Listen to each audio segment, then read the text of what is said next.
The group that calls themselves Retribution has won the Gooker Award. What else can beat it? I'm John Rentham with my review of WWE Raw, and actually Katie Forbes could win it, because whatever that is should not be allowed on a wrestling program, or quite frankly on any kind of televised broadcast, because she's fucking embarrassing and setting women's wrestling back at least 20 fucking years. She's fucking rotten, and I fucking hate the fact that Impact Wrestling has her employed. But this is about WWE, because they got a lot of problems. There were a few positives here, but they had a lot of shit that they just, were not even trying with here. Now, yeah, again, couple positives, but this is quickly becoming WCW 2000, and that's not a good thing. Like, a lot of it just felt very lazy. It's like creative isn't even trying. Vince and Bruce are bound and determined to basically drive the ratings into the Earth's core. I can't imagine that the networks are very happy with this. They're really just going to hover around 2, maybe 2.5 million at the most. They're never going to get back up to 3, 4, 5. You know why? Viewing habits have changed, and Vince McMahon has burned a whole lot of fans. So, again, there were positives. What wasn't a positive was Michael Cole on commentary, but that is likely due to the fact that Tom Phillips may have face-fucked the wrong person and now he has to self-quarantine.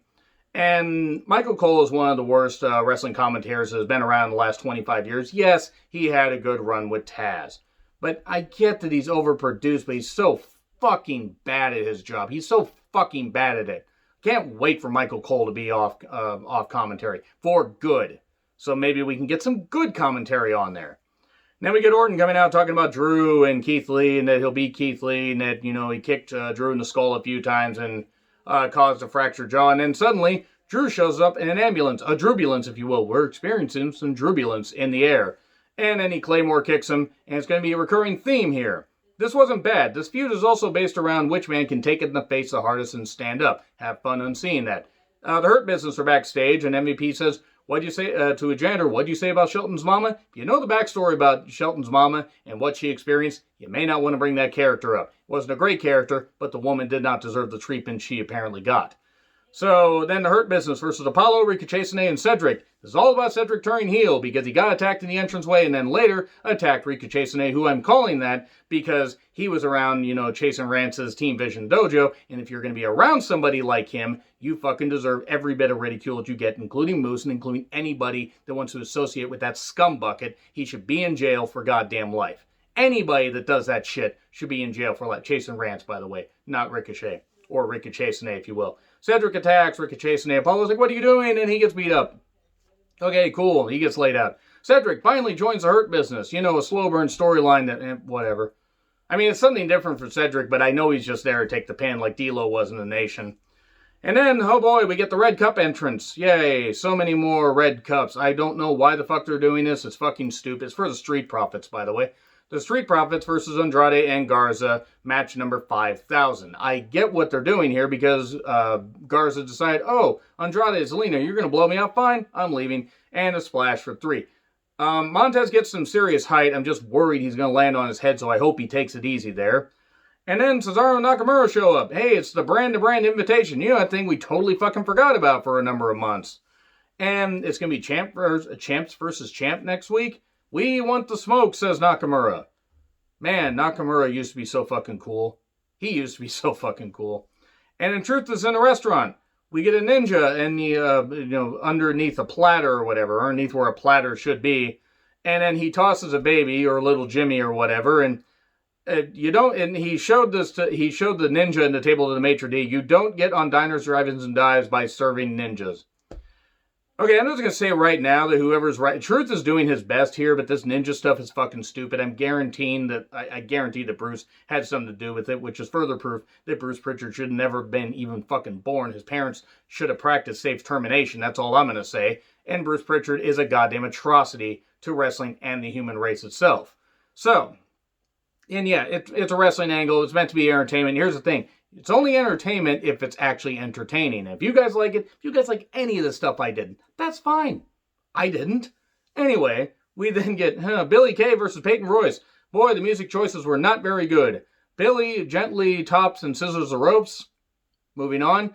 And Peyton wins in a match that I think should have been built up to a pay-per-view. It really should have. I understand that they're trying to do different things. They're trying to give, Billy the femme fatale thing, and they're trying to have Peyton Royce, be the breakout star of the two. Clearly, Vince has his eyes on her.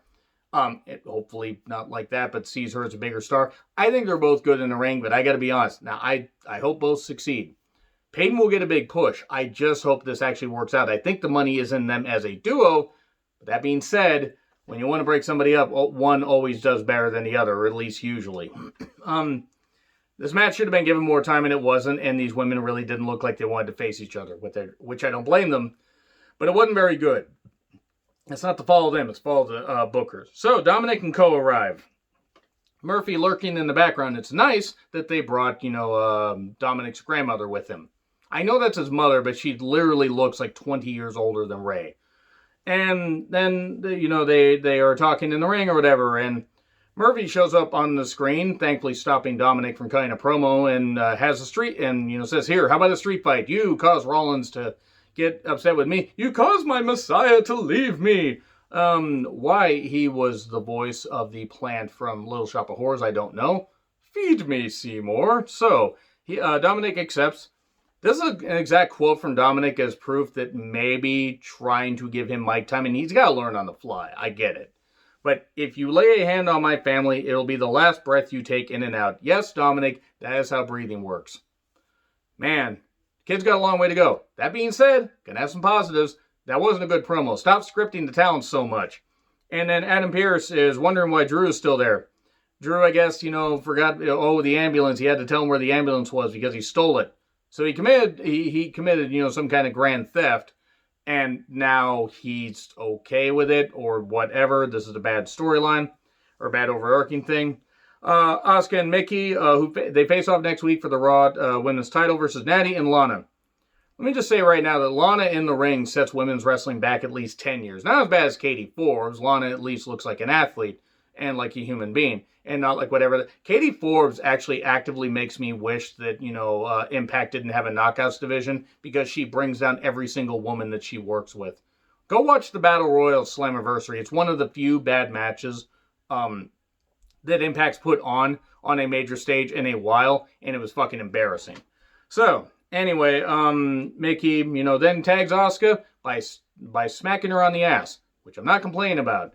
But then Lana gets choked out on camera, not for the first time, I'm sure, and she taps out.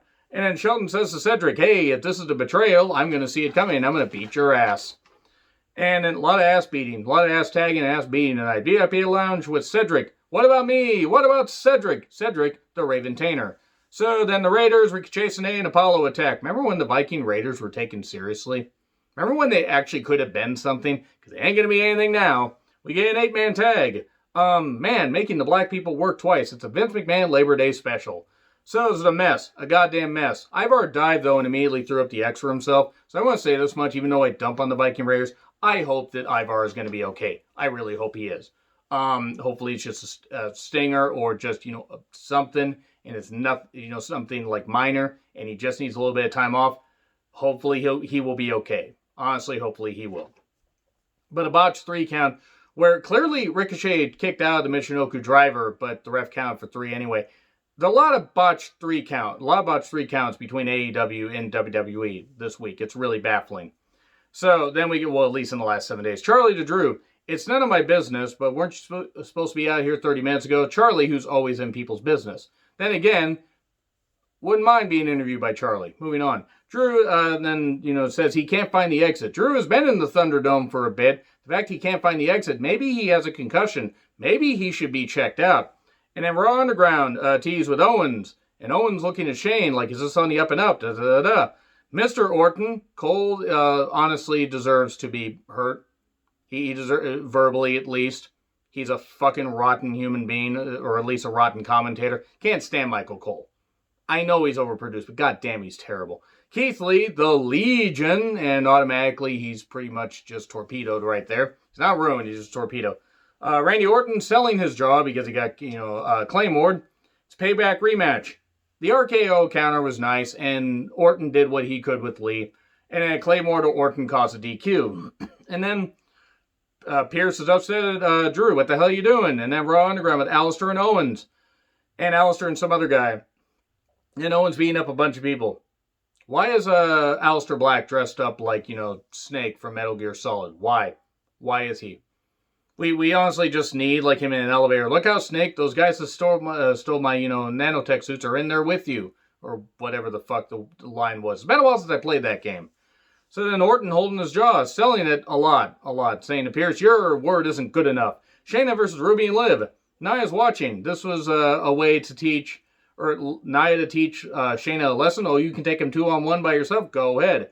Try to roll up for 3. Okay, whatever. I didn't have a problem with Shayna getting pinned, because they're building up Liv and Ruby to go after the tag titles, which they will probably win at Clash of Champions, and then Shayna and Nia will be short-term champions. Nia versus Ruby and Liv. The lights out. The group known as Retribution, the group that calls themselves Retribution, they have a graphic now, and they are voiced by Low Key, apparently, or by Ole Anderson playing the Black Scorpion and the Shockmaster, and this is atrocious. This is one of the worst things that has been perpetrated on a wrestling program in many years, especially WWE. Let's see, same old WWE, strip it away, it's a facade. The Locust of Contempt, yeah, I think I'd rather have Locust descend on the Thunderdome rather than watch this shit. That would be weird though, because they wouldn't get much of anything because there's no crops there. So, yeah, this was a crock of shit, and whoever came up with this deserves to be thrown into an active volcano. Sarah then interviews Ray and the family, and then we get more Alistair and Owens. Baba Tunde Kato, Baba Keto diet, dumps everybody on their backs or heads. Who the fuck cares? It's Raw Underground's crap. And then Drew attacks Orton again. Another Claymore. Orton gets stretchered out. And thankfully, the Fiend wasn't in there, and Adam Pearce did not bust his hand slapping the door this time. That looked really painful when he did that. Mysterio, the family with kendo sticks. Well, not Angie, because Angie probably would have gotten confused since it wasn't a can of lemon pledge. And so 3 of them have kendo sticks, and and credit to Aaliyah, I think that's what her name is, the daughter, swinging the kendo stick, wearing heels like that. That's got to be tough. And then Murphy and Dominic in a street fight. Here's the positive. Dominic did pretty well here, except for crashing and burning on that dive. And Murphy and him crafted a good match. That sunset flip, that slide in the sunset flip table, that was good. The bomb into the table, that was good shit. Caning Murphy repeatedly until he quit. That was good shit. And all that. I mean, it went on maybe a bit too long, but then again, after Murphy and Rollins had tortured them, okay, the Mysterio family, I get it. Here's the thing, though. This show still gets a pretty serious downgrade because they will not drop this Retribution storyline. Experimentation is good, but if you're going to do this bullshit, you just don't. Just fucking stop. Stop trying. Actually, you know what? I shouldn't say that because they haven't been trying for a while. They've been trying to do a bad show, and they've been succeeding. But let me know what you guys think in the comments. Like, share, subscribe, Twitter handle in the description. I'm John Retland. I'll see you soon.